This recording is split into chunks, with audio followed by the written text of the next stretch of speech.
All right, everybody, welcome back to the Progressives Abroad podcast. This is your host, BoTik. Once again, thanks for tuning in, recording live here in Oslo, Norway. And thanks to Quap Cousteau, good friend of the show, for donating music once again. And you can get links to Quap's music in the description below. Don't forget, everybody, share this with your friends. Share this on social media. Please don't forget to subscribe, follow, whatever you got to do to keep up with us as we build this community of progressive information from abroad. So let's get on with the show. We've got part 2 today with Lee J. Where last time if you didn't get to hear that, go back and listen to it. But we talked a lot about Asia, China, and how they responded to coronavirus, and also just politics going on over there. A lot about anti-China sentiments that are being proliferated, especially in the Western media these days, and how we need to be vigilant of that. And today we're going to move on to a bit more talking about Europe, especially my perspective over here in Europe, as well as our thoughts on the upcoming election now that it's been official, as if it hasn't been for months already, that Biden is running as the official Democratic candidate against Trump. So we've got a lot of work to do on this front, everybody, and it's something I want to address just a little bit before we get on with the show today, as what's happening again and again in America. I feel every time I get to the microphone, I should say United States of America, every time I get to the microphone, it's just an overwhelming onslaught every week of just new catastrophes, new disasters. And I would have to say, from the outside, looking in as an insider who kind of went outside, now I'm looking in, it's just gut-wrenching and very difficult to watch. And it's a reason why we started this podcast in the first place, is to somehow participate in political and social revolution that needs to happen, kind of reboot of the system back there in the US. And I hope that we can do that by providing information and dispelling myths about what life is like in social democracies where progressive policies are being pushed around the world. That being said, I talk to a lot of people, a lot of friends, family back home. I was talking and sometimes they ask me, oh, but what do people care out in Norway, or what do people care in Europe or around the world about what's happening in the United States? They don't know. They have nothing to do. Even people tell me, they say, I was talking to my best friend the other day, and he was saying, oh yeah, but BoTik, you don't know how it is here right now. It's, you don't know how it is, and this always seems to kind of be an excuse. And it's true. I don't know how it is in every individual situation, but I can say, my friend was saying, oh, if Trump wins again, I'm going to, lose complete faith in the American dream. And my answer was, I lost almost completely all my faith, a long time ago when we went into the Iraq war when I was, 15 years old. We knew that this was a bad idea. I lost a lot of faith when George W. Bush was elected. I lost a lot of faith back when I graduated college, and we had the great economic crash, and it's pretty much how I ended up out here in the first place. Had to take a job in Korea because I couldn't find jobs anywhere else. So I was been losing faith for quite a long time, and that was during the Obama era, which a lot of people thought was so great. But even at that time, I could personally see from the inside looking out that there were opportunities out here that I couldn't find. Unfortunately, in the United States, I love being in the United States. I love being back home, and I always thought that we have some pretty fundamental problems in our society. There's these fundamental problems everywhere when you consider fundamental problems in capitalism, there's fundamental problems in communism, there's fundamental problems in a lot of these systems, but there is some places that have bigger problems than others.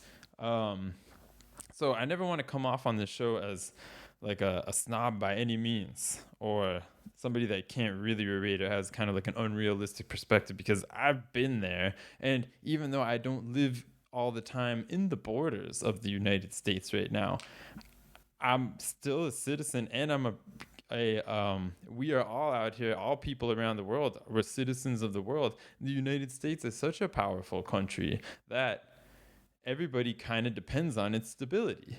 And right now what we see is United States caught with its pants down. I probably said it a few times on the show, going all the way back to March when the whole corona thing happened. But, this is really going to expose, and now it has, the weaknesses of the fundaments, the foundation of our society, the weakness in the healthcare system, weakness in the social welfare system, the inability to get, proper unemployment benefits, or even something like a universal basic income and proper healthcare. If anything, during the pandemic, it's just crazy. And you have to ask yourself, in this time, everybody running for the most powerful office in the land, nobody's offering these things. Nobody's offering these things, not even on a temporary basis. So, yes, the fundamentals are broken. The foundation has massive cracks in it, and this is revealing it. And at this point in time, the people with the power are not, the people with the big power, the people at the top are not trying to really help. And what we see is at the bottom, all this quibbling back and forth, because they've decided to take core issues, politicize them, like, the media and the corporate elite, the corporate politicians. They've decided to take these issues, for example, social issues like racism, and turn them into a very politicized thing. If anybody's seen the conventions recently, I mean, it's back and forth. And we are at a time when everybody, no matter who you are, we all need to be healthy. And we have this threat of immediately coronavirus, general health problems, and at the same time we also have climate change, which pretty much everybody's forgotten about. So I don't know exactly who it was, but some famous or wise person said, and it stuck in my head for a long time, that we are what we need to kind of unify the whole world, all the people, all the religions, all the races, everything. It's kind of like a big alien force coming to attack the earth. And then we would finally unify and band together. But I mean, Corona's here. We have not unified. Climate change is here. We have not unified. There are insane systemic problems with racism. There's insane problems with things like healthcare. There's insane problems with things like getting people food and just their basic needs taken care of. And some of these things are really concrete, like healthcare and these types of things. And some of these things are equally important but very abstract, like social issues.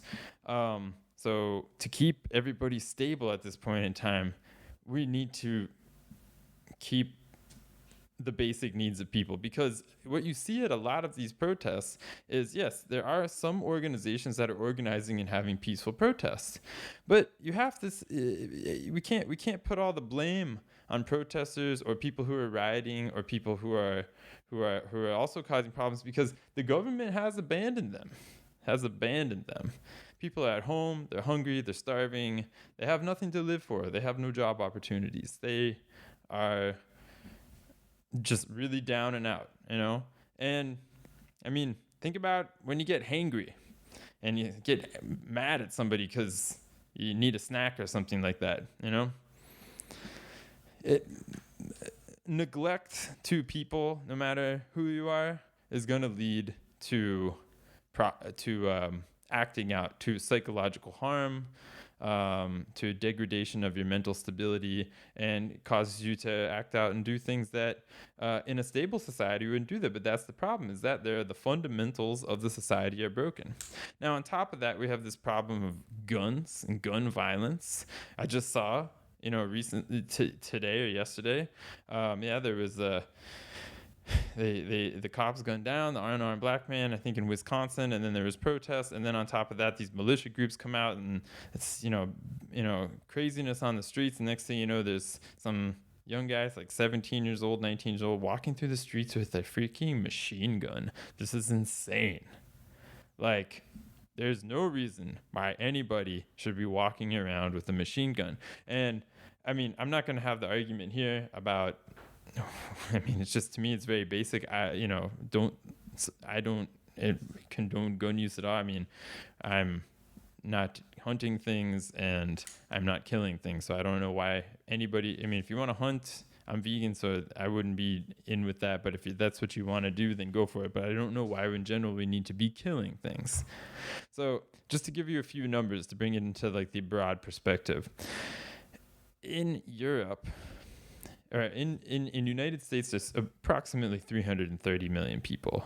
In Europe, I would say the European Union, I like to use that as a comparative towards the United States, there is 520 million people, okay? In a smaller area, like a much smaller area than the United States. 520 million people in Europe.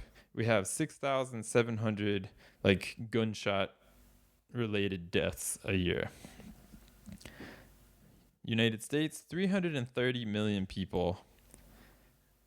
36,383 gunshot-related deaths a year. United States has 63% of the population of Europe and 5.5 times the amount of gun deaths. Crazy. Now, there are different laws here, of course. We have, I would say, stricter laws, but guns still do exist here. There's all this, especially on the right there, and the people that are really strong on gun rights, they say, oh, they want to take away our guns. No, we just need to keep things reasonably regulated. Like, for example, I'm looking at the European Firearms Directive right now. So if you want to be a member of the EU, you kind of have to sign on to a general gun laws. And I'm just going to go, you can have guns. I see it. And if you want to go look it up, you can look up the European Firearms Directive. But I'm going to just go over the prohibited items. Okay. You can't have explosive military missiles and launchers. You can't have automatic firearms.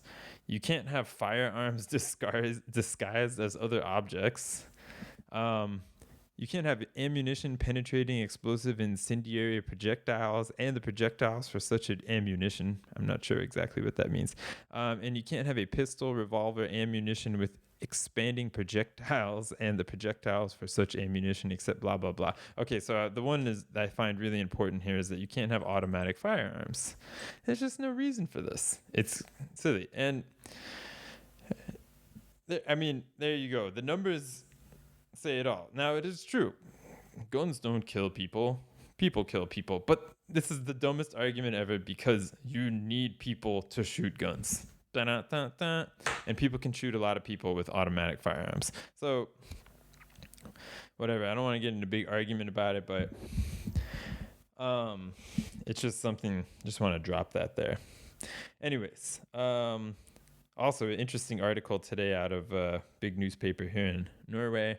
Article about, again, what America is doing, what United States is doing in their kind of fundamentally flawed and broken system is, blocking even Americans, United States citizens from coming to United States. Something I worry about and something that was featured in this article today, which is a woman who wants to go back because her brother suddenly died in Arizona, and she wants to go back and visit her brother, but she can't really go because right now United States, because of the poor care that they've taken of this coronavirus situation, is considered a red zone in terms of Europe. So right here, all of the, government agencies, the health agencies, healthcare, health insurance, like travel insurance companies and all this kind of stuff like that say, don't travel to United States unless it's absolutely necessary because this is a red zone. So right now, for example, someone like me or someone like this woman can't go to the United States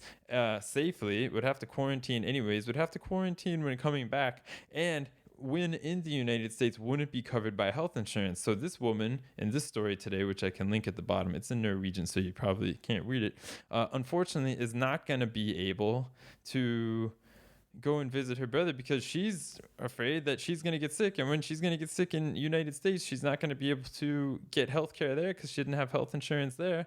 And she won't be able to come back to Norway because maybe she'll be able to come back to Norway if she has coronavirus. It's just a big disaster. If she can't really come back, and if she did, she wouldn't be covered here because she got it in the United States. Craziness. Anyways, everybody, enough. Today is kind of an a venting session, and we're going to vent some more with Lee J. I think it's an important episode because we get to peek into those of us who are progressive and I would say feeling kind of screwed by the DNC, the Democratic National Committee, and the whole convention, who thinks that they have our votes in the bag, the progressive vote of the progressive wing of the Democratic Party and also the independent vote. So we're going to talk a little bit about that and kind of this kind of existential decision that a lot, I think, of progressives and independents are having to make now. For some people, it's easy to say, forget it, I haven't voted, I don't vote, I never vote, whatever. But there's, I think, also a lot of us out there, a lot of you out there, who are, weighing the pluses and minuses of perhaps voting for a Biden ticket or perhaps voting for a Green Party or something like that, and what we're kind of up against here in this election. Yikes. All right. It's kind of a long episode, kind of long introduction, but thanks for listening, everybody. Just had to get that out. And all right, now let's move on to part 2 of our conversation, me, BoTik, and Lee J, the Bull Moose Progressive. We're going to get into all kinds of stuff, especially about how Norway and the U.S. handled COVID, what's happening now here in Europe as things are reopening and then closing down again. And then, of course, we're going to get into later about our take on the election coming up. So please buckle in, enjoy yourselves, and thank you so much for tuning in, and thanks for your support. Stay good, everybody. Peace.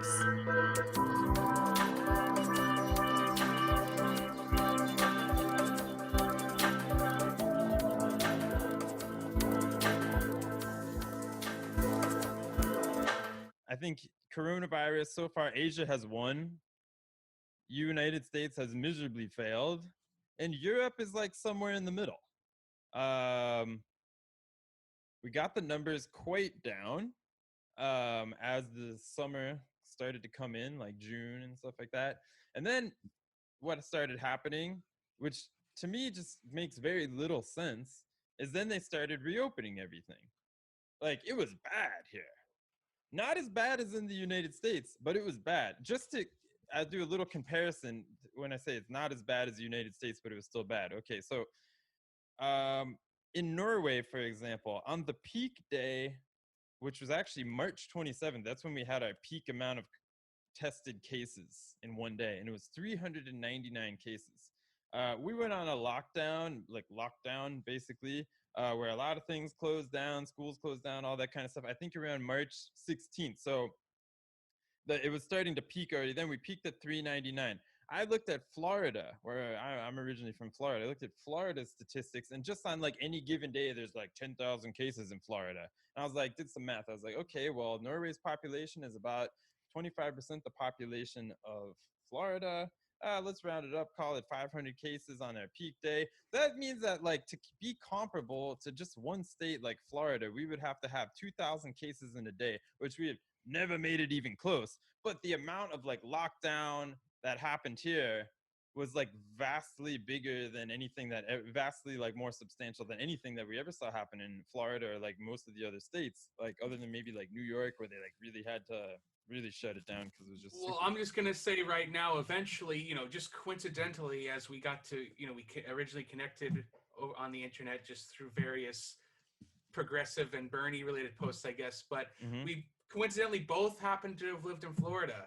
So I feel like one day we're just gonna have to sit down and just have a Florida talk, man. Just get all that out. I think Florida is like the butt of a lot of people's jokes, but they don't know. Like, you don't know, man. Like I always tell people, like, if you think things suck, try to go to the DMV in Miami-Dade County.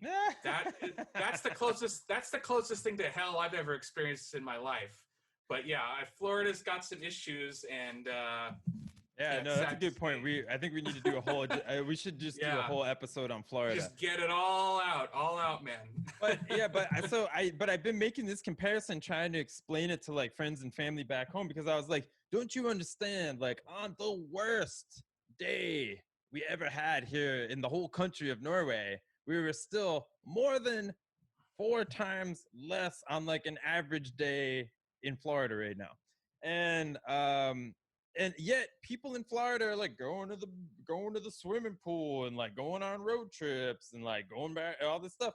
And I don't want to make I've come to terms with it. It's like I don't want to make fun of these people because I understand what really helped in Norway and other countries over here. It was the fact that we do have like a substantial healthcare, universal healthcare programs, and substantial like unemployment programs. Some are better than others. None of them are perfect, but there was not this need for people to like run out in the streets and like protest to go back to fucking work because the government was like, okay, we have all this stuff in place and we're going to juice it up a little bit to make sure that everybody's just happy and at home for the most part. So that was a good thing.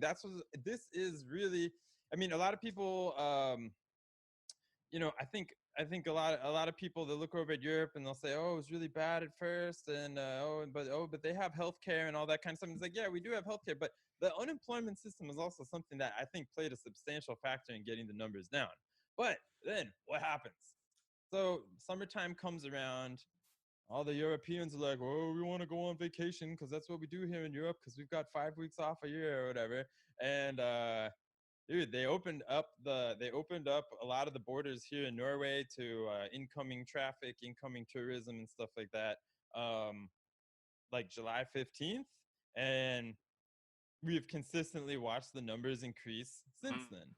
And it's not like a lot of tourists have been coming here, but a lot of some people are coming and some people are leaving, and then they're going to places like Spain, where they're going to places like Italy and Greece, where the numbers are increasing, and then they're bringing it back here. So it's like I don't. There's to me this doesn't make any sense. Like there's not like a huge improvement in the tourism sector right now. Like I mean, hello, like I was in the tourism sector. Like everything went out of business. It's not like a huge improvement in that aspect. There's a lot of people coming in like RVs. There are some like cruise ships going around, which to me is horrifying. And there's already been some Yeah. outbreaks. And like there's like Yeah. literally, I mean, and I'm just I mean, all around Europe, but like especially here in Norway. So what we've seen over the past month since everything reopened is every day some new country is in the red. So some new country is closing down. Oh, we don't know. Should we go back to school? Should we not? So it's like I'm really like, I mean, what is what is holding, I think, Europe together through this Corona thing is more of like the social systems that are intact rather than leadership. I don't find that we have very strong leadership here whatsoever. They're just kind of like going with the flow, really, and they'll come on TV every couple days and be like, "Oh, we've noticed that cases are spiking, so now we suggest that people wear masks on the trains," but it's just a Right. suggestion, and I'm just like, yo, like you all haven't figured this out. I have no idea what their plan is. So it's really concerning. And I think everybody's like confused because I have, friends here and like some of them are more like, loose about it than others. And then you're like, I don't know if I want to hang out with my friends, at least in like close quarters, because like I don't know where they've been and who they've been hanging out with and who those people have been hanging out with, because there are like little pockets like bursting up again and again. So it's a very strange time right now because it's like, unemployment's up. Um, Leadership, I think, is quite down. But it's like the system is kind of holding things together at this point in Yeah, time. I want to say just from what you said, it sounds like you're absent of leadership, but at least you had institutions and social programs that are keeping the country more or less put together while the Yes, leadership fails, as opposed to back in the U.S. where we have no leadership and no social programs to stabilize our society. So it's just kind of like a free for all. And again, I actually I totally get it. Like if you're someone in Florida or any of these states, like you have no job and you're getting no support from the government and there's no hope. Like I said, they're both on recess. They basically told the American people to go fuck it's themselves. Be like, crazy. you know what? Fuck it. I'm gonna go to the beach. Like I'm an Hmm. American, god damn it. And I totally get that because if they actually wanted to, nip this in the butt, they could have just said like, here, everybody, lock down, stay home. Here's $2,000 a month until the coronavirus is over. Then everybody, and I bet you if the protests would even probably get cut in half if we did that. But the fact Absolutely. if you have no job, no money, no health care, you might as well get pissed off and go, burn down a Target. Like I get it. Like it's if our government has basically resisted to do the even bare minimum Mm-hmm. that's necessary to combat the virus. And again, it's because they're so stuck in their ideology of we can't. It's like whether it's somebody saying, well, it's either like we don't have the money for it, which is just disingenuous, or the condescending. It's like it's a moral hazard not to pay people or to pay people to work. Like they were complaining when people were getting $600, like we're paying people more money to stay home than to go to work. A, that's the fucking point. And B, how pathetic is that the unemployment bonus that you're giving them is more money than they get going to their jobs? Why don't you pay them more money? And like you're saying, Absolutely.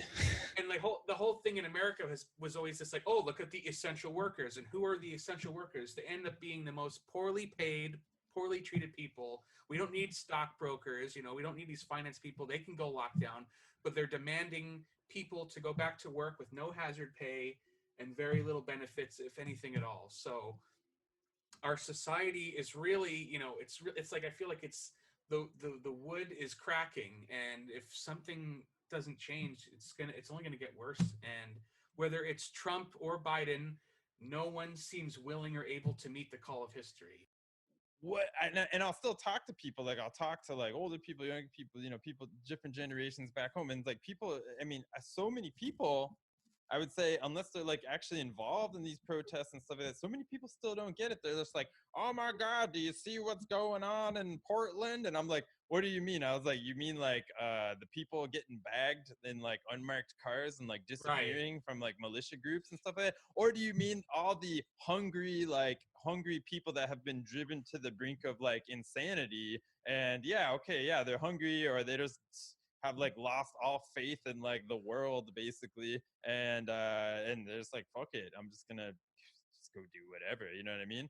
And it's funny because these all of these people like have nothing really to do with Black Lives Matter or any other kind of like social or justice protests that are going on right now. And I think you're right. I think even those protests like wouldn't be happening nearly as much, because if you were sitting at home and life was generally okay, we're like, okay, my unemployment check's coming in, and I can keep the lights on, I can keep the internet on, I can keep my food in my refrigerator.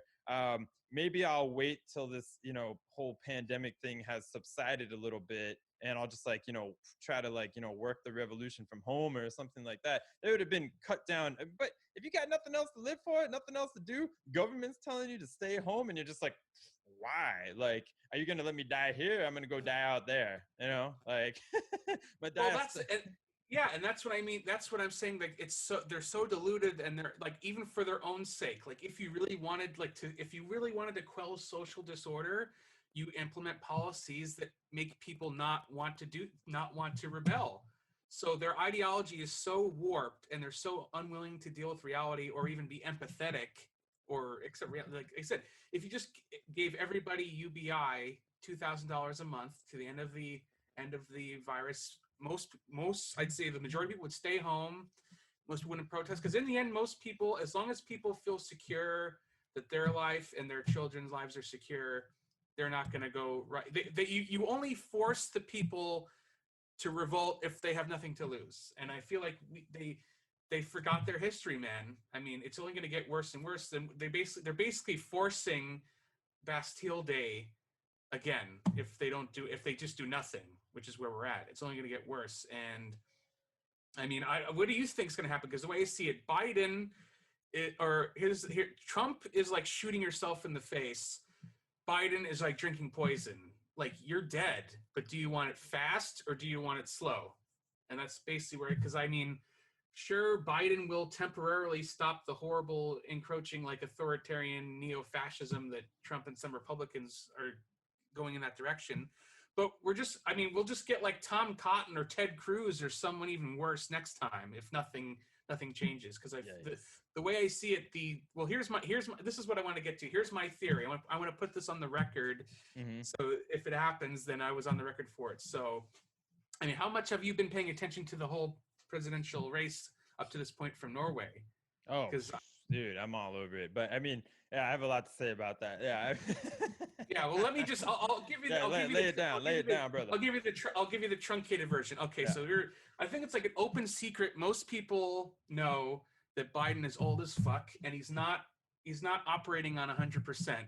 Mm. Like you just watch videos of him from like just even a few years ago, 2012 debates. Like he was on the ball. He could debate anybody, but he's just an old man. Like he should go retire with his grandkids. So he's like already. It's like already expected. Like no one's admitted it or said out loud, but people are already admitting that it's going to be Kamala in 2024. Like everyone's already accepted he's a one-term president. Yikes. Yeah. Yeah, and but no one's said that explicitly, but that's basically like we all acknowledge that if Biden wins, she will be president. And my theory is that if the Democrats got what they want, here's their whole theory. So he runs, they push him across the finish line, get rid of Trump. He's president for maybe a year or two. Then he gets to resign for health reasons or whatever. Then he gets his presidential library. Then Kamala becomes president, and if she becomes president more than halfway through his term, it's not held against her. So she can theoretically run or be president for 10 years. That's the plan. And then if Biden resigns, she becomes president, then she gets to appoint another vice president. That happened under Nixon. When Nixon's vice president resigned, he got to pick a president. Senate confirms it. Now, that was my first theory, which is reasonable. Then I more recently thought of even a worse theory. Who would be her vice president? Who do you think? Guess. I mean, I have a lot of ghoulish people I would like to put in this dark dystopian fantasy. What about John Kasich? I was gonna say, if you really want to be the most corrupt and evil, that's how you get Hillary in. Oh yeah, I mean, I know, right? You're just like you hear that, you're like, oh, now yeah, I know it sounds. Why I know not? it's. Well, that's the thing. And then but when would that be? So you're saying in like 2 years? Well, the way I see it, Biden 2020 means actually means Harris 2022, because there's like he's going to resign. We're going down the. I like this segment right here. We're going down the 2022. Conspiracy theories. Absolutely, because people are already openly saying that he's going to be one-term president. I'm taking that a step further, saying he'll just resign after a year or two, and then Kamala becomes president, because that's the one who they really want. The DNC really wanted from the beginning. I mean, she lost. She completely failed in the primary. She got nothing. Yeah. But now that showed me that she was the DNC pick, because my understanding is it was between Kamala and Susan Rice. And from my understanding, Susan Rice, Joe Biden had a more personal relationship with. They probably would have gotten along better, similar ideologically. But Kamala was the DNC pick because he basically is a vessel for the DNC and the neoliberal establishment, as far as I'm concerned. So this, like I said, this isn't. I don't think this is going to happen. It's just my grand theory plan.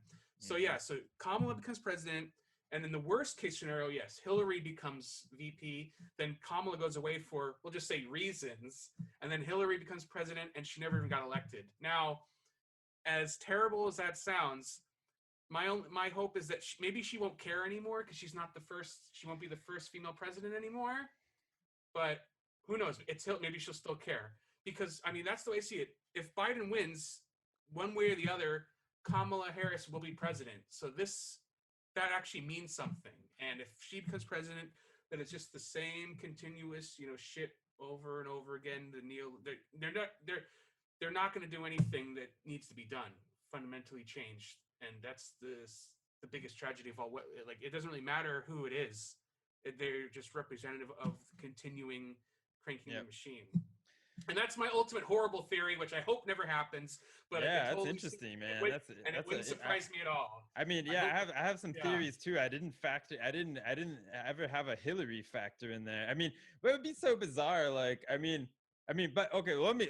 There's a lot of things I can preface these situations with. First of all, I preface that at this point, anything's possible. And I mean, no, not anything's possible, but our worst nightmares are more possible than like our happiest fantasies. Like Like, for Right. example, like a happy fantasy would be like, well, you know, if Joe Biden really wanted to seal the deal, he'd pick somebody like Bernie Sanders as his vice president. You know what I mean? That would be like a happy fantasy. I don't mean that. Stuff like that's not going to happen. I'm talking about like there's all the ghoulish shit's going to happen. Like, so Right. yeah, I mean, because Like if they want, yeah, if they wanted to win, 100% guaranteed, that's what he should have done. But mhm, it's not worth the risk to them. yeah. They So want the status quo. yeah, and like Yeah. so some things when I'm laying out my like theories about like what could possibly happen, I like to preface with the fact that um number one, yeah, all this expect what am I trying to say? So okay, basically, I really start to think when you see how botched this election has been so far and how botched the last election was, is that to me, I really think that it's probably more likely that the Democratic Party and I mean all these the Democrats and the Republicans, I always say they all work for the same corporation. You know what I mean? It's just maintaining this like it's like, okay, do you want to play more like identity politics on this side or on this side? Are you pro-abortion or are you anti-abortion? Like it's like these kind of like key topics that, you know, bring people to one side or the other to feign the to create an illusion that we actually have a choice or something like that. You know what I mean? I 100% agree with you on that. They The, argue over the like the fluff, they call it culture issues, but when it mm-hmm. comes to actual policy, economic policy or social policies that actually affect our lives, they're always in lockstep agreement, and they always, you know, corporations and the rich always get their tax cut while Yeah, we're fighting over woke, you know, yeah, pronouns. it's a bunch of crap, dude. No, really, Yeah. and what really I totally agree. I don't agree with him on everything, but but I totally agree with Jimmy Dore when he says it's just like watching professional wrestling. You know what I mean? Like it really is. It's like we are watching. It's supposed to kind of be real, but it's just a theater. You know what I mean? Like we're supposed to like take it seriously, but at the same time, it's just a theater. It is a theater, and more. And I mean, I've heard this term forever, like political theater, but really in the past, like I mean, I really in the past like I don't know 8 years or so, I've really started to understand this like term more and more as I like get older. It's just a theater. Like they're all working for the same crap, and they like to pretend like we have a choice. So that's the reality of what we're dealing with. And with that being said, all this strategy that like we're even talking here right now about, oh, this might happen.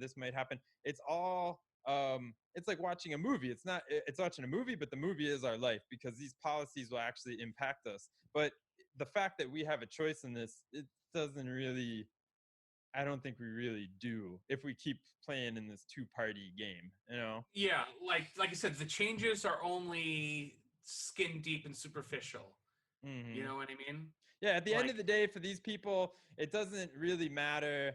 Um, like you know, it's like I say, like the Democrats are like a wolf in sheep's clothing, and the Republicans they're just like the wolves. You know what I mean? But it's the same wolf. You know what I mean? It's the same. It doesn't matter. They're both trying. They don't care about us. well, Um, yeah.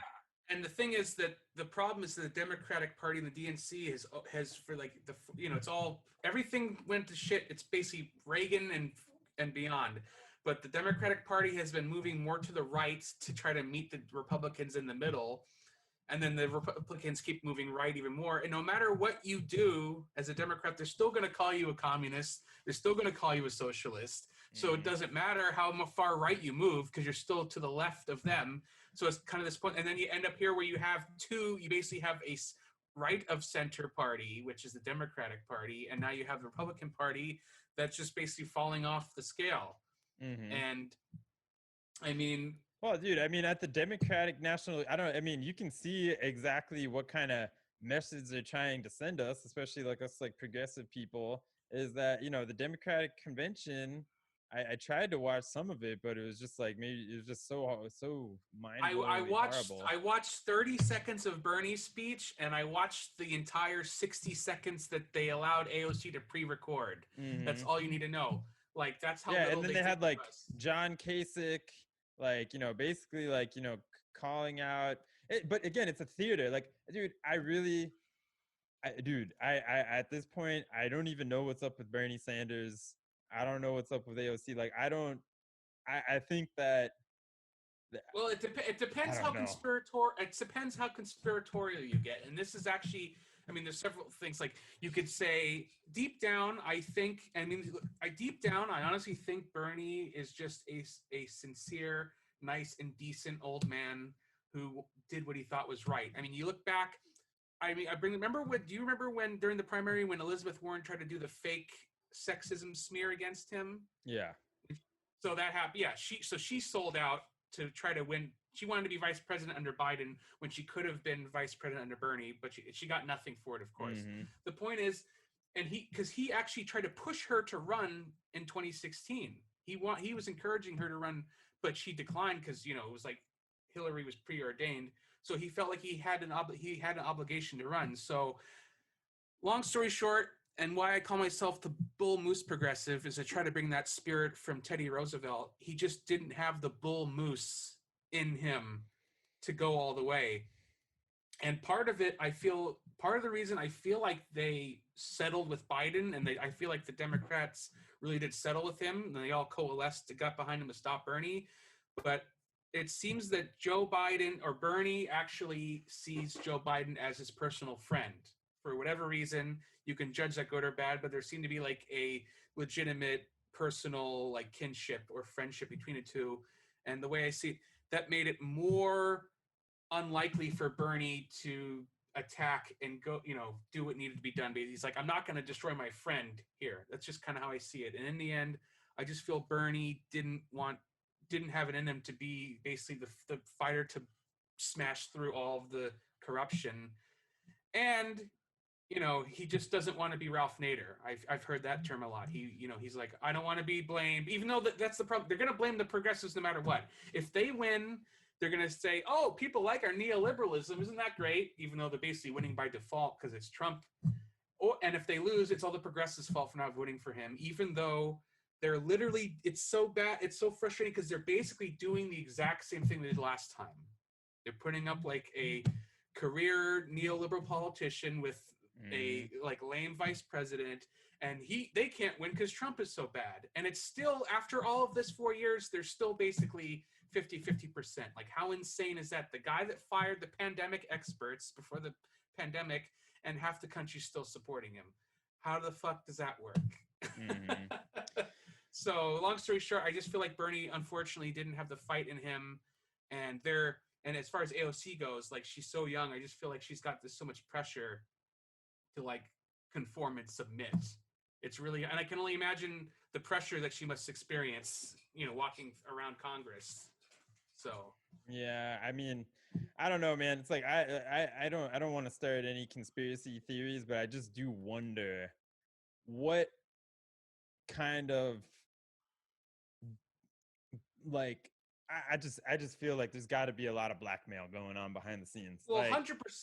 Yeah, that's how to me. I mean, do you remember like when, I mean, what's so great about being a politician that you would, for example, be like Lindsey Graham, right? And just be like anti-Trump, like I hate this guy. And then like you walk into his office before he becomes president and you come back out and you're just like, that's my man. Like, I'm gonna defend him to the death. Got videos of him.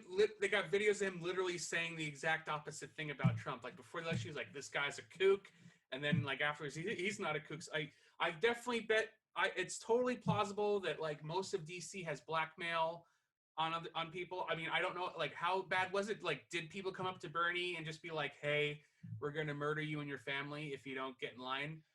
I don't know, Maybe. man. Who knows? But Who knows? But that's the sad thing. Like, I always feel like, even let's say he did win.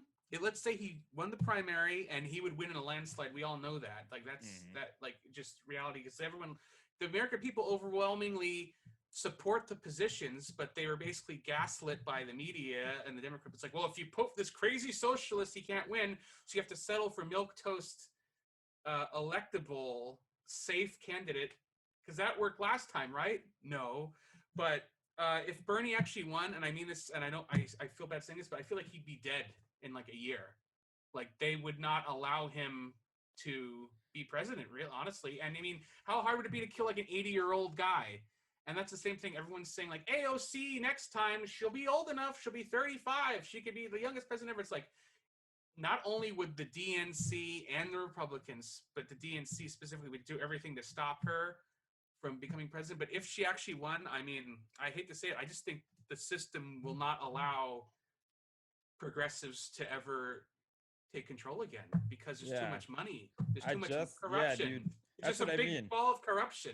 That's basically what I mean. They're all working for the same company, basically. Yeah. Like it's and also like I reflect on that and how like a place like Norway is working. Like here, I mean, there's a Green Party. I mean, we have a parliamentary system here, so I mean, it's I think already very much more representative of like the people in general.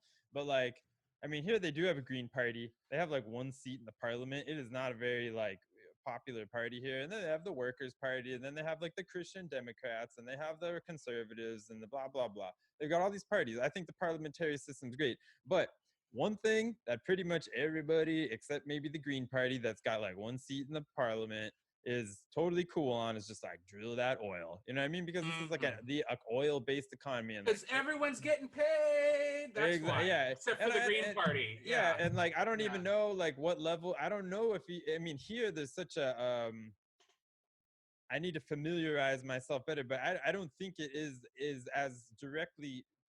I don't know, but I get the feeling it's not as directly corrupt like it is in the United States because, you know, the whole donation thing is a lot different here. But still, like that is like it's a very atheistic country. That is the religion here. Like that's like we have a big bank account. You know what I mean? That's it's just everybody kind of agrees on that. Yeah. You know.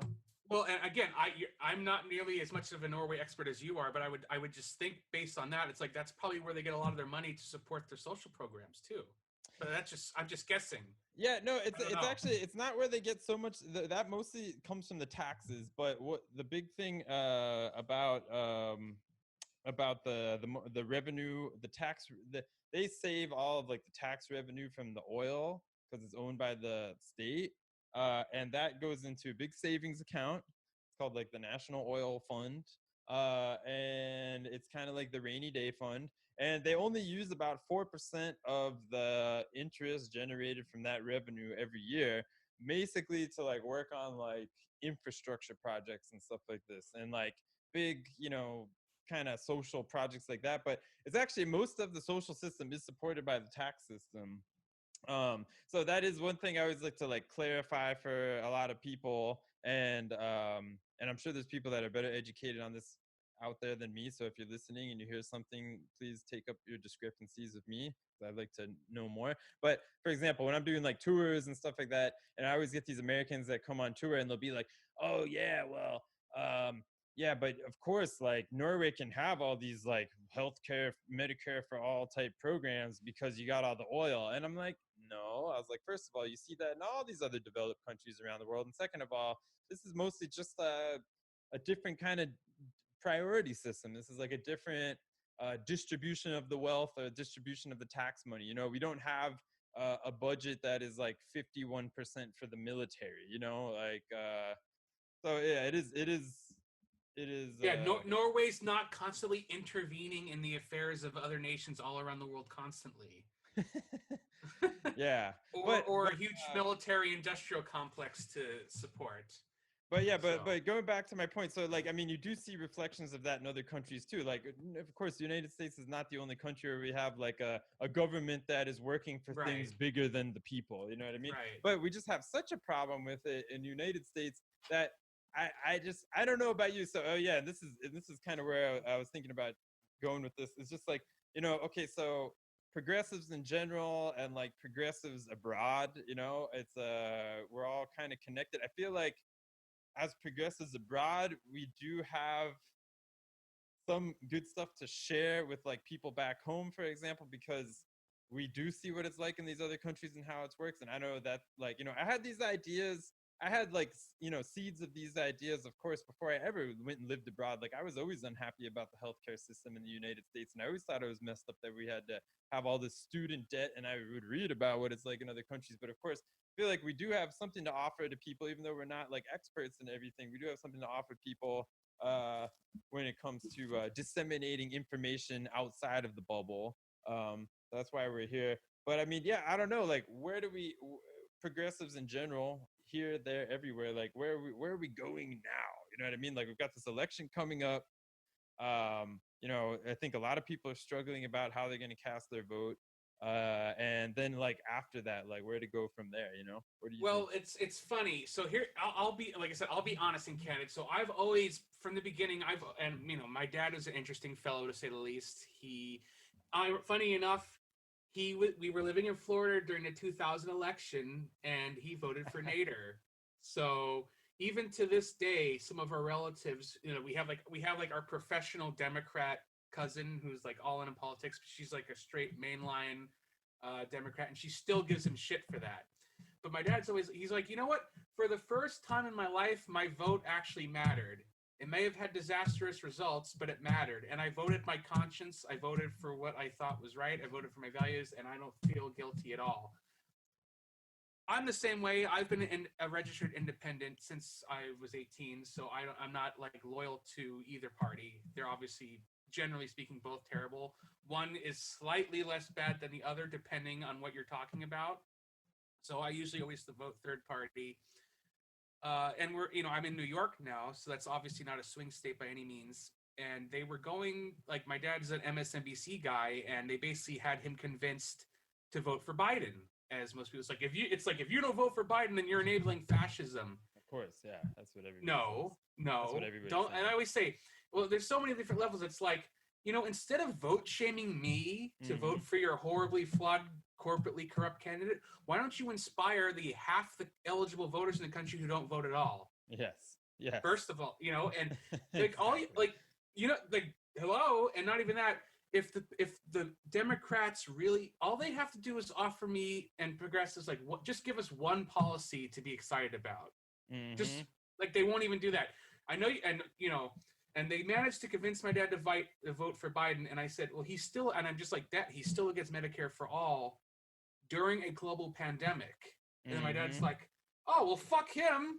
You know what I mean? If you're still against universal health care during a global pandemic, and millions of Americans have lost their health insurance to their job, and to still be against it, you're either corrupt or a sociopath. That is my official statement on that. So I'm probably going to vote for the Green. I might even vote for the Socialists because it's actually the same guy. He's running on both tickets. And I actually encourage you that the Socialist Party of America actually it's actually called an open letter to Bernie Sanders supporters. And it's basically saying why you should support the progressive movement or socialist. It might even be too far for me because, again, deep down, I officially say I'm an advocate for social democracy. That might mean different things to different people, and my understanding is that is basically what Scandinavian countries run by. And again, maybe you can correct me if I'm wrong, but that's kind of how I see it. Again, to me, if we're, the scale of politics left to right, like social democracy is basically, that's the real center, is the combination of capitalism and socialism balanced to get the benefits of both. It's like, it's like the best thing we got going right now. Right. So it's not that difficult or complicated, but American politics is so skewed to the right that to just advocate for basic bare minimum social democracy, they call you a communist, which I'm not by any means at all. But going back to who you're voting for, like, I voted my conscience every election. I'm going to do the same thing. And I'm not even that hard to get. Like I said, if the Democrats and Biden, whoever, just offered just one platform or policy position that I actually believe that they would actually try to implement, I'd be on board.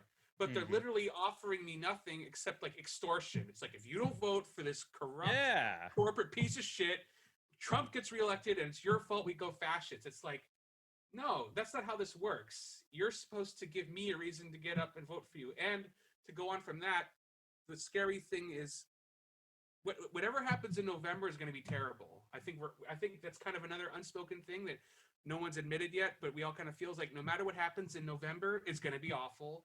The election will not be decided that night, and it's going to go on and on and on for weeks, potentially months. You know, Trump's already said he might not leave if he loses. Like, it's going to get crazy.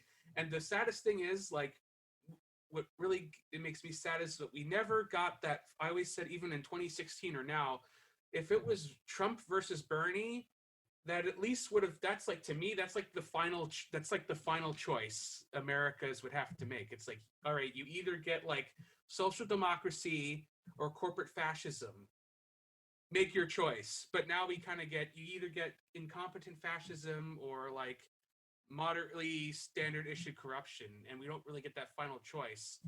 And if shit gets bad, like, Trump's got an army of supporters ready to rock and roll. Like, they're basically ready to go punch libtards in the face. I'm serious. But like, you think anybody's gonna go fight in the streets for Biden? I'm not. You know what I mean? Like, yeah, get your ass kicked and not get health care. You know what I mean? Like, that's the thing. There's no, I mean, maybe, yeah, I don't think any Karen wine moms are going to be fighting Trump supporters in the streets if shit gets bad. That's basically how I see it. You know what I mean? And so there's like no inspiration, nothing for me to fight for. So the bare minimum is I can vote without a guilty conscience. So I know I probably get shit for that. But like I said, I've been voting third party and absentee ballots before it was cool. So I have no moral or ethical qualms with that. Again, just offer me one policy position I could get excited about, and then I'm not asking for much. But they can't even give us the bare minimum, you know? Dude, yeah, I mean, well, you're in Florida. People might actually shit on you more. Yeah, no, I mean, that's the thing. No one cares if I'm from New York. I'm in total agreement, like, on all those points that you just made. I mean, especially the just give us one, be like anything, give us one policy, give us like a Medicare for all, give us even like a I'm gonna erase student debt, like, or reform the education, anything.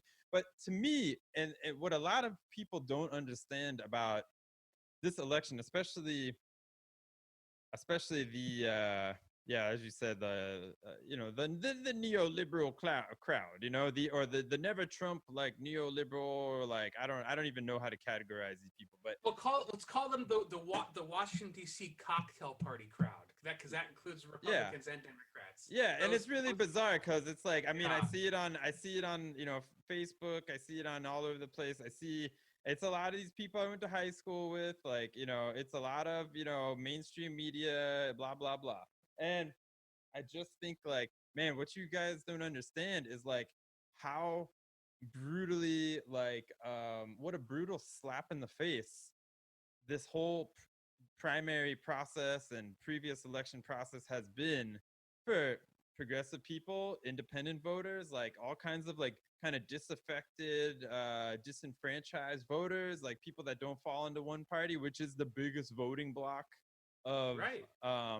I mean, I've always been registered as a Democrat, but after the Bernie thing, after the primary thing, I was just like, that's it, like, I'm out. You know what I mean? Like, and it was, and I admit, like, I mean, it always bothered me, but I, for a very long time, fell for the, lesser of two evils, strategy. I remember voting for, John Kerry and, Obama and, blah, blah, Hillary. I did it all, but I mean, I'd say at the time, Obama was like a person I got excited about.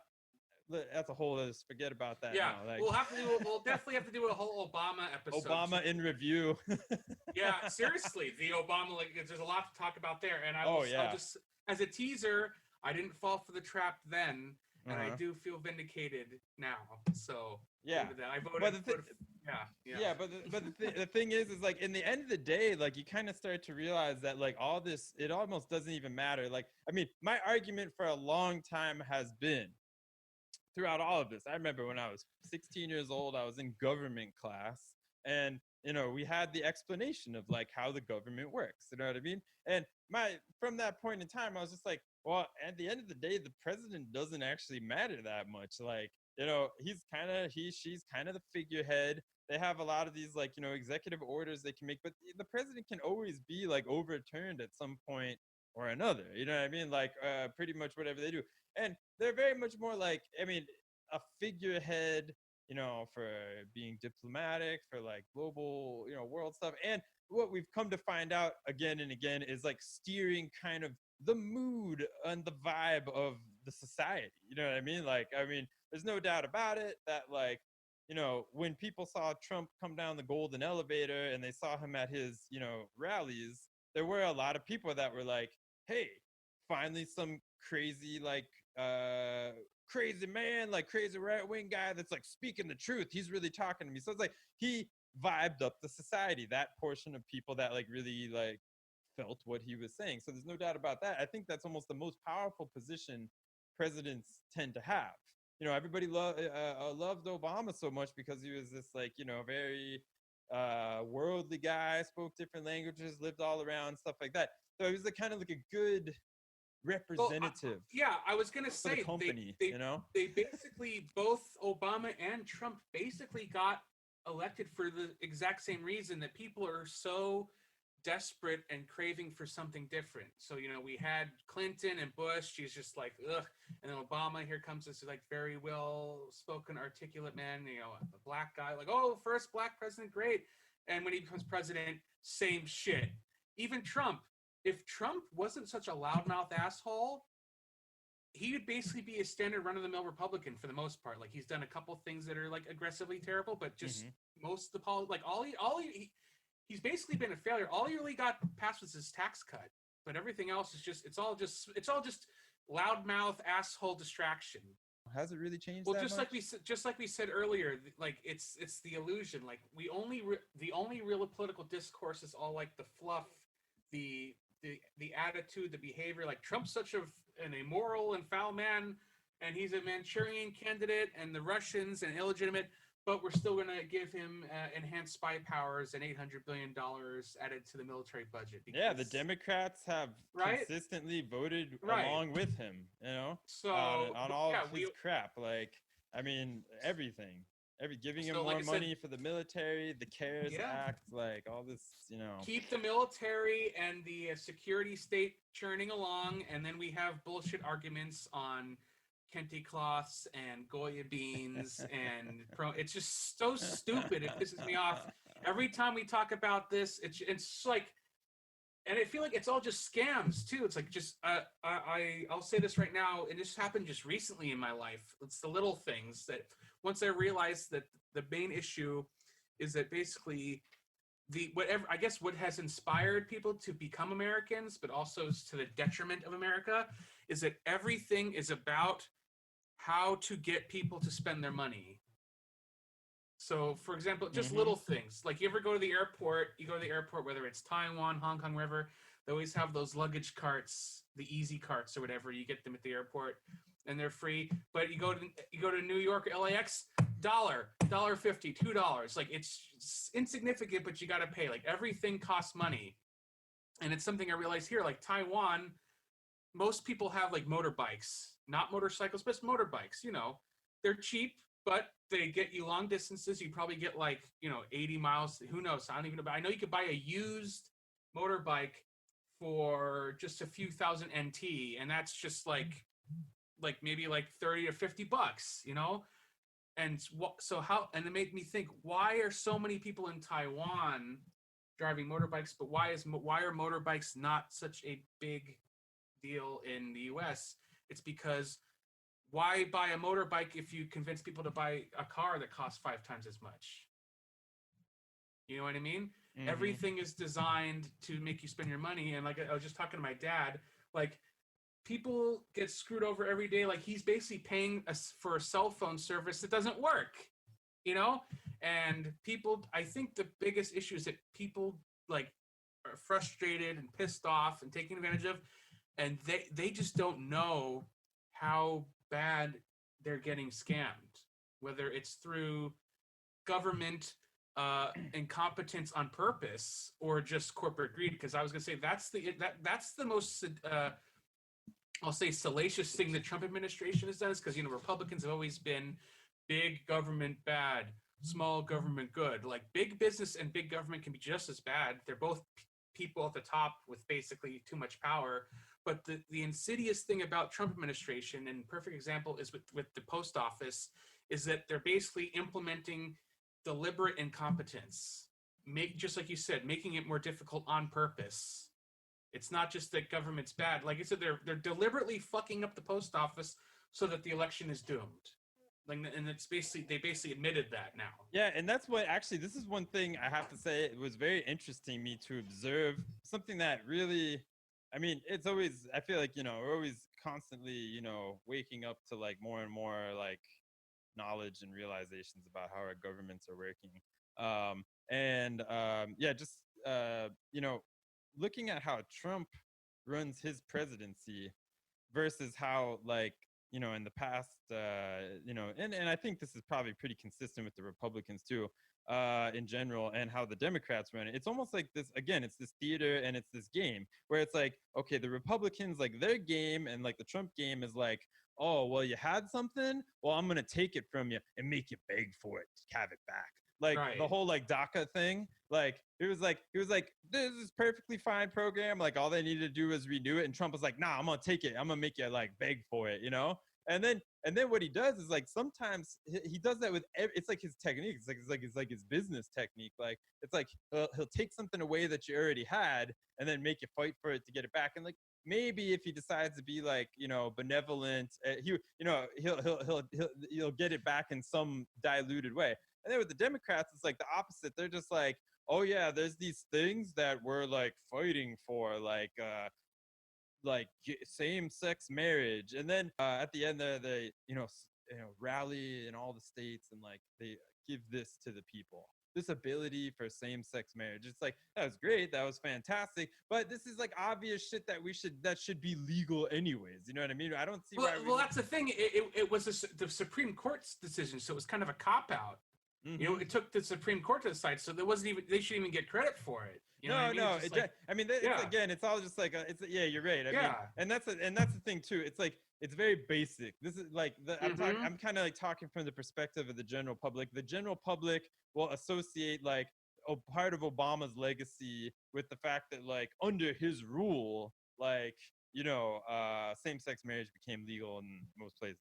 But it's like at the same time, it's like again, it's like this whole going back to like 11th grade government class. It's like the president only has so much power. He is the figurehead, and like really, what is the purpose of the president at the end of the day? You know what I mean? I don't know. So I mean, yeah, I mean, with because that's one thing that I noticed interesting now, at least like with a lot of people I talk to abroad, like friends and other people I meet on the street. Or if you're just talking to people, you tell them they're from the United States, they'll like want to talk to you about Trump or the presidency or whatever, and you basically get two different perspectives. Like some people are like, I mean, the majority of people think that Trump is a joke. Although you do meet some that like him because they think that he's like funny or like a shit starter or whatever.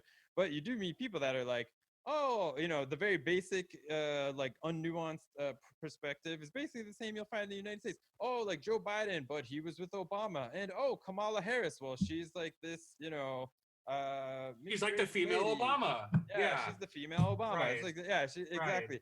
And or you get people who are like even laughing at Biden. They're like, oh my god, like kind of like where like really. So I don't know. I mean, yeah, and I just get the feeling like like the vote really doesn't matter. You know what I mean? Like I unfortunately feel like yes, like Trump will probably win, because one thing you can see, I mean, one thing for me, the most interesting thing to observe about this election process is like basically they're making the same mistakes that they made in 2016, and um That's the most frustrating thing. They're doing the exact same thing, expecting different results, and then it'll be the left's fault yeah, if Trump gets reelected. which They so take no responsibility. but what to me, what seems even more obvious this time, like I mean, again, this is I don't want like I'm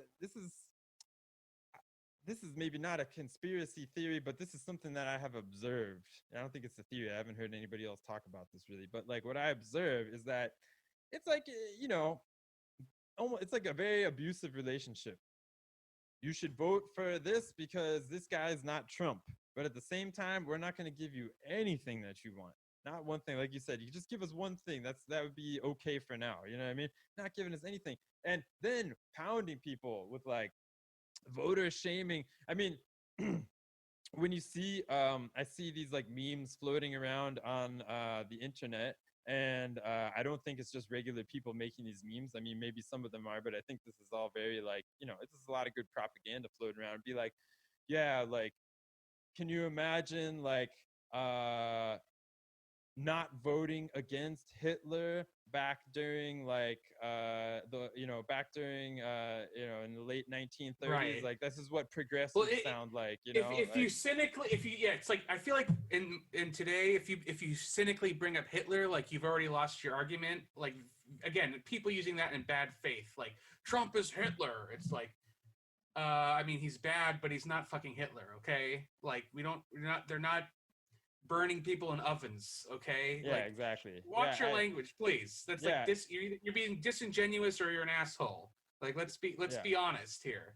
And but yeah, I get what you're saying. It's like, again, stop voter shaming me. If first of all, if Biden was supposed to be the more safe and electable candidate, then you shouldn't have to do any convincing to me. But inspire those half the country doesn't vote at all. Get them to come out. Give us something to get inspired for. And dude, it really just makes me think like they want to lose, because it would be better to lose and have this boogeyman to continue to fight against for the next 4 years.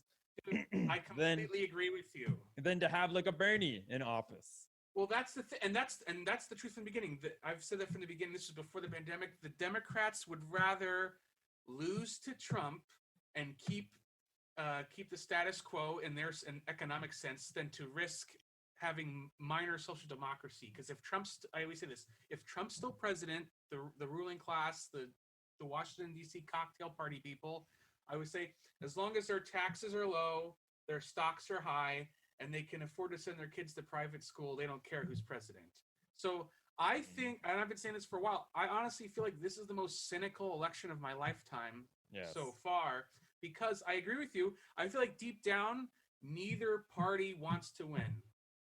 Because who wants to be in charge of this country during this shit show where everything's falling apart and actually have to be responsible for that? And just like you said, if you lose, it's a better position. You can complain, do nothing, and make a lot of money fundraising, complaining. So I'm totally like, it definitely seems that way. And that's not saying that Trump or Biden necessarily want to lose, but I definitely feel like like I said, the Democratic Party probably is like, well, at least Bernie's not going to be president, so we're not gonna lose our money. Yeah. Oh yeah. This is exactly. It'd be nice. Happening. It'd be nice if Trump wasn't president anymore because he's such a meanie head. But if he is president, oh well, I still got my tax cut. Whatever. And that's the truth, I feel. And it's a better position to be on the outside and just complaining and doing nothing. Because this is the thing. Here's what's going to happen. Let's say Biden actually wins, and we can. I don't know if you want to have that now. It's a whole other discussion. We can have like all the different scenarios of Trump leaves. Does he go? Where does he go? All that stuff. But let's just say it's finally dealt with. Biden becomes president.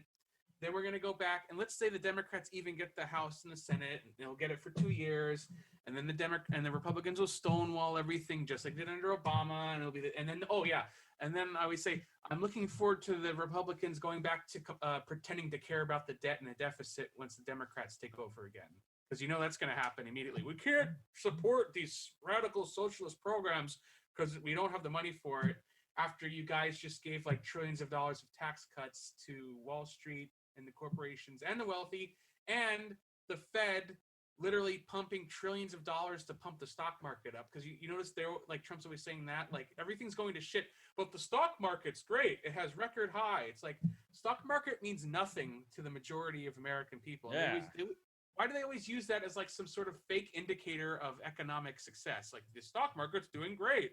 But that means nothing to most Americans. It's middle class and upper middle class and super wealthy people that are benefiting from that, and that's about it. Yeah. But like I said, it really wouldn't surprise me if both sides don't. I feel like it's not necessarily that they want to lose, but it's like they don't really care if they do, because like well, if the Democrats are like, well, if we lose, then Trump, we can just shit on him. It's easy, right? Don't have to do anything. It's all his fault that we can't get anything done. And if the Republicans lose, the Democrats are like, well, we can just do socialism smear, and then just fundraise against socialism, whatever, and also not have to do anything. So it's I feel like we're in a very cynical place because again, I feel like there's no more patriots left. Only bad faith actors and people who care about profits more than the American people. Yeah, it's really man. I think you hit it on the head. This has got to be the most cynical. Yeah. I mean, it's just I don't even know what to think, man. Because honestly, like I truly do. Usually, when I vote for president, I look at it as like the least important vote. Like it's much more important, and I want to talk about that a lot on this show, like in like future episodes, because I think I almost don't even want to talk about the presidential election anymore because it's so screwed. You know what I mean? And it's been so screwed for a long time. Really, moving into the future as progressives, home and abroad, we need to focus more on probably on like local elections. I mean, I've always been much more like I've been always trying to like inform myself a lot about like local elections where I can vote and how I can get people into office that are more progressive. There's a lot of progressive people like running as independents and as I guess in the Democratic Party at a more local level. And these all have a lot of potential to get corrupted too. But that's I think where, especially looking into the next 4 years, where we need to like focus our attention more is like how to juice that up and get more people involved and maybe elect people who are not part of the Democrat or Republican Party. Like we need to break out of that system. That's going to be hard. I was going to say, because some people say that we need to make a new third party, whether that's like a progressive party or even a populist party, I would say, or do all the progressives just join the Green Party? But then some people say, well, our system basically just makes that pointless and that the Republicans will always win. Maybe, maybe not. I mean, there's so many things we could talk about, but what do you think needs to happen? Oh, and I just want to say, where exactly in Florida are you from again? Because I used to live in like South Florida on the border of Miami-Dade and Broward. So I was living in Debbie Wasserman Schultz district. And I was living down there too. She just won her primary again, so she's not going anywhere. Yikes. Yeah, well, I was in Florida forever, and I was there. I grew up in Palm Beach County, so I was literally would ride the bus to school every day and see all the protests outside of the Palm Beach County Board of Elections when the whole like hanging Chad Bush Gore election happened. Yeah. And I was there when I remember after school one day we all like went downtown because there was a big rally going on, and what's his name? Jesse Jackson was there. Like Jesse Jackson, and see all the news channels were there. That was pretty wild to be like there while that was happening. But, well, and since you brought that up, that was something when I was talking with my father about all the different theories of things, you know, in November that could happen. Who wins? Who loses? Does Trump stay? Does Trump go? Does he like? I think he might flee the country. Who knows? But I didn't even think about it. Like we could totally have a repeat of 2000 again. It's totally if the election is so fucked on purpose with all these mail-in ballots. Like I could totally just like. Who knows how bad? And the Supreme Court just says, well, we're going to decide again and eat shit. And that's the end. I mean, I didn't even think about that as a possibility. That's total. Anything, like I said, nothing will shock me. Oh, anything's possible. It's going to be one thing. We can sit around and project and conspire and all this stuff. But I think one thing I'm comfortable to guarantee is that this is going to be a shit show. 100%. We all agree on that. Yeah, guaranteed shit show. Yeah, really big shit show. And I mean, you know, we should probably wrap it up soon. But a few other things I'd just like to express is that, you know, a couple of two things that really stand out to me in this election is number one, the fact that from the beginning, like we're talking back all the way back to like end of 2018, I feel like they were like ghost polling Biden. I say ghost polling, I mean like before he was even running in the primaries. So I don't think he announced until like April 2019 or something like that. And they were Yeah. like they had him like in the polls, even though he was one of the like last people to announce he was running in the primaries. So that was pretty ridiculous. That's so sketchy in my opinion. But the bigger point is that from the beginning, all of these assholes, everybody, including Bonnie, we're all like, oh, vote blue no matter who. Vote blue no matter who. Like, I don't care. Why the fuck would you say that? Like, Right. because that's the thing. Like, and then like, I don't feel like, in the end of the day, like, I don't even know. Like, I don't think my presidential vote will matter that much in any election, but especially in this election, because I think Trump, unfortunately, Trump's probably going to win anyways. And in Florida, I'm pretty convinced he will win. Which is, scary. It's Florida. Yeah, Like I said, we'll it's have just, a Florida episode. It's yeah. fucking Florida, man. But it's like but for me it's just the thing was rigged or fixed or whatever from the beginning. I mean, with the ghost polling Biden, the vote blue no matter who, it's like, dude, this is not how the election's supposed to work. We're supposed to, like, be kind of negotiating it with Biden or the corporate Democrats or whatever, because I mean they really fucked up. And I think that's like the moral of this whole conversation, and what I've had on my mind for a really long time, and then it keeps coming back with the Kamala VP and all this stuff, is like, man, like when you look at the when you look at the Republican Party, those people are solid. Like, those people are solid. They're like, we are evil, we don't care. Like, We'll do what needs to be done. will do what needs to be done, and the majority of people are going to vote. The majority of the people in that party are going to vote that way. Yeah, you've got some of these other kind of like people, never Trumpers, and this crap that they might, but I think it's a small portion of their electorate.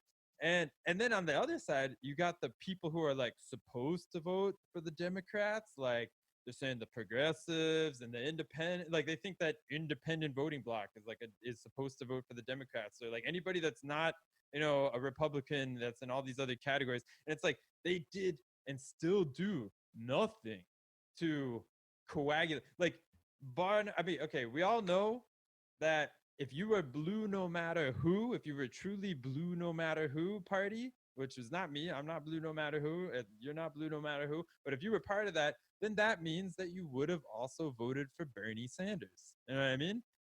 Right?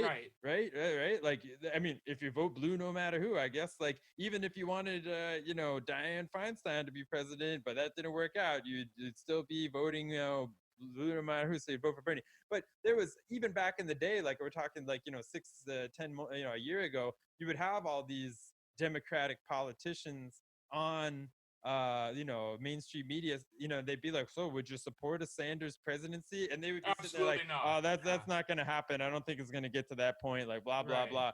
And it's like, so blue no matter who, total fucking bullshit, straight up. And it provided us no negotiating power, and at the same time did not bring people together. You can't just say blue no matter who. Boogie Woogie's Trump's the boogeyman, scary man is hiding under your bed. And Right, also 'cause fucking vote for whoever. Totally agree with you. Yeah, that was a con from the beginning, because clearly they did everything they could to stop Bernie, and a lot of people would never have voted for him anyways. And again, they're doing the exact same thing as last time. Yeah. And Trump bad isn't enough.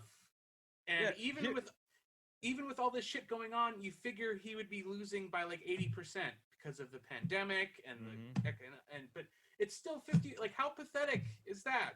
Yeah, that we're still 50-50. So to me, that was an early sign to me that they didn't want to actually win, because if you want to like, let's say we're like the loose ends, like, yeah, if the Democratic Party said, I'll give you some Medicare for all, I'll do that, yeah, maybe, yeah, okay, I'll sign on to that for now, you know what I mean, in this election. But like, they really didn't want to give us anything. They're not trying to give us anything. And at the same time, they're just like, bah, but like, you're gonna vote for us, like, and we're gonna make you feel bad for it if you don't, and then we're gonna blame you later, like, if you don't, if we can't bully you into this, and and why this is so important to have this conversation, and I hope other people listen to this, and curious people who are maybe not from the same, maybe in the more neoliberal mindset, because it's so important.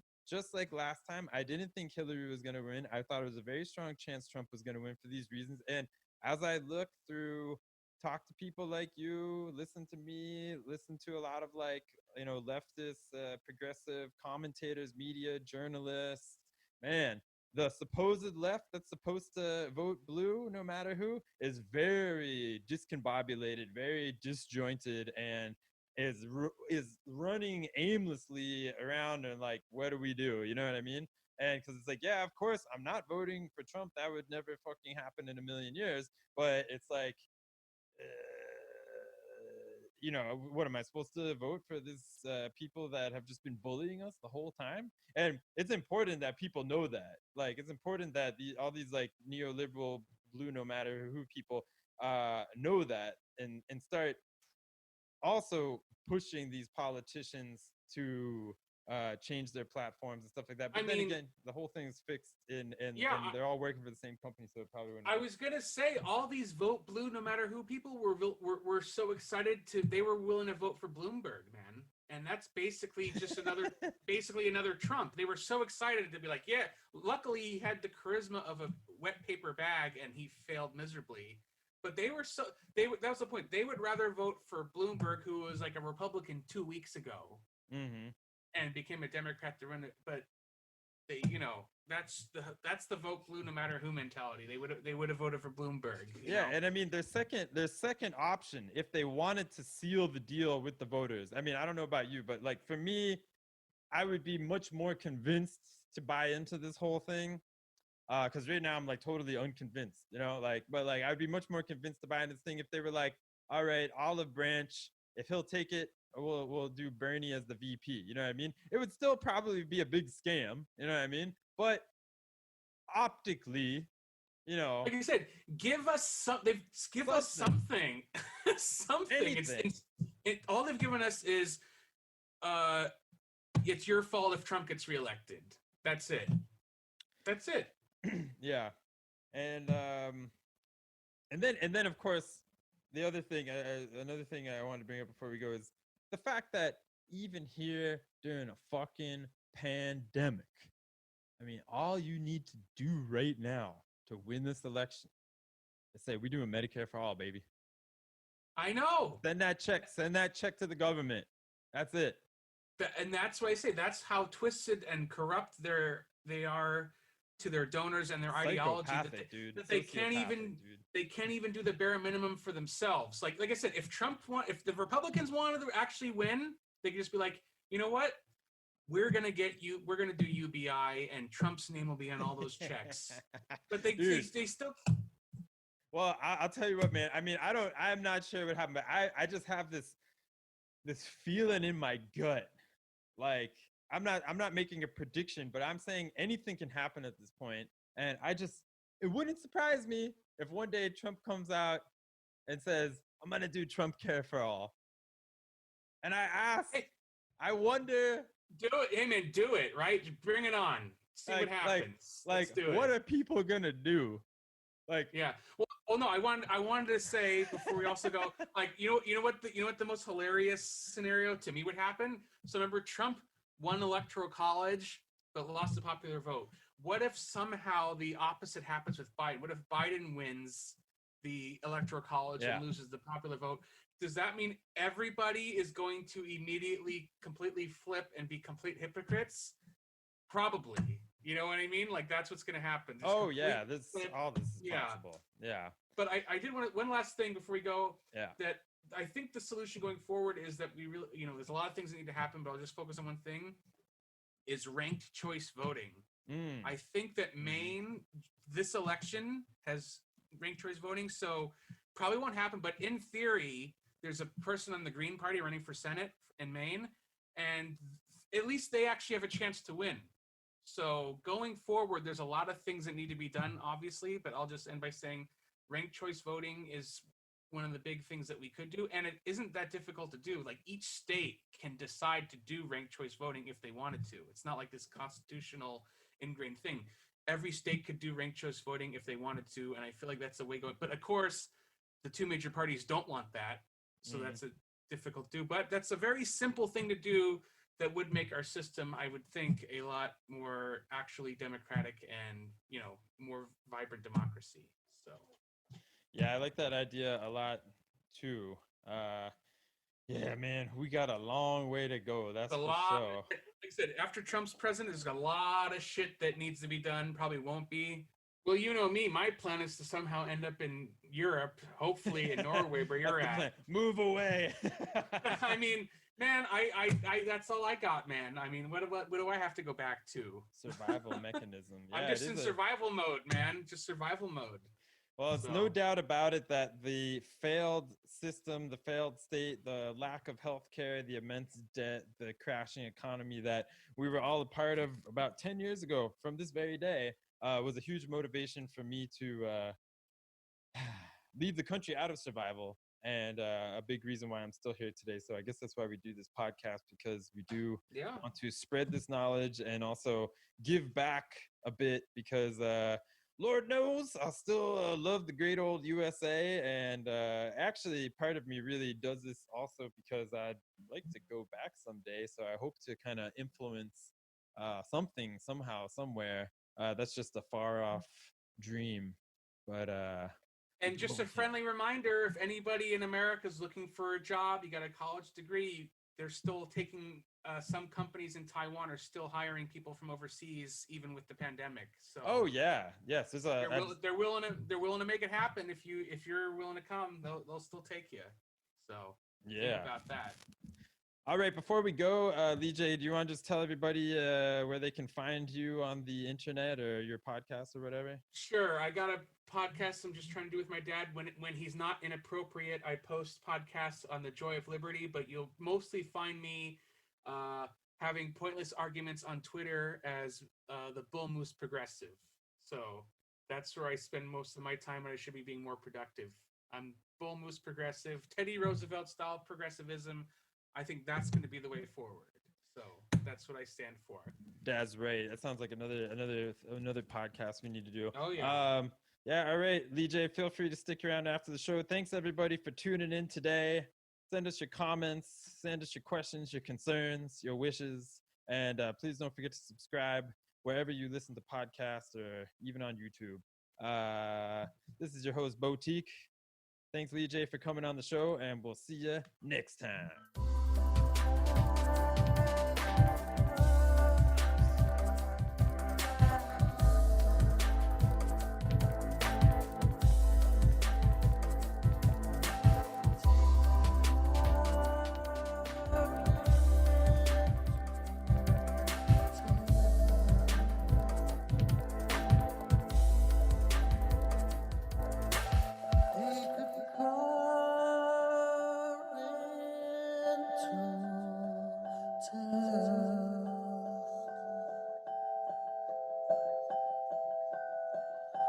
They could be calling